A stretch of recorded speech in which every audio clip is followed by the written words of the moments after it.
ఇప్పుడు ఈయన మాట్లాడలేడు. ఈయన ఎప్పటి నుంచో ఎన్టీఆర్ ఉన్నప్పటి నుంచి ఇది చేశాడు. పాపం ఆయన ఆరోగ్యం బాగాలేదని చెప్పాడు.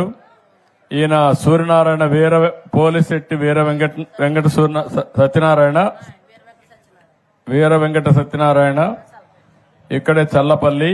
ఈ ఊరు కదమ్మా? ఈ ఊరు కదండి, చల్లపల్లి నుంచి అండి. ఎప్పటి నుంచో చూడాలని ఆశ. అమలాపురం దగ్గర ఓకే. ఇప్పుడు అతనికి ఇబ్బంది ఉంది. ఒక 50,000 రూపాయలు ఆర్థిక సహాయం చేస్తాం. ఏం కావాలమ్మా? నీకేం కావాలని అడుగుతున్నా? పిల్లలు మాటలు రాని పిల్లలేనండి. ఆయన మాటలు రావండి. ఇప్పుడు ఏం చేయాలి దానికి? కుటుంబ పోషకారం ఆయన వల్ల ఆయన ఏమీ చేయలేకపోతున్నారు. ఏం కావాలి? అదే మీరు దాని సహాయంతో ఏం చేస్తే అవుతుంది? ఏం చేయాలి?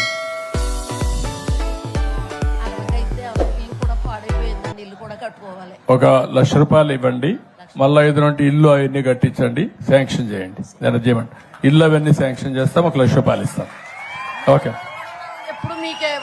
ఓకే అమ్మ తల్లి, థ్యాంక్ యూ. ఇంకెవరన్నా ఏమైనా చెప్పే పరిస్థితిలో ఉన్నారా? గ్రామానికి ఒక సందేశం, ఒక ఆలోచన. మీరు ఇచ్చిన పిటిషన్లన్నీ కూడా నేను ఎగ్జామిన్ చేస్తున్నా. ప్రతి ఒక్క పిటిషన్ కి సమాధానం చెప్తాను.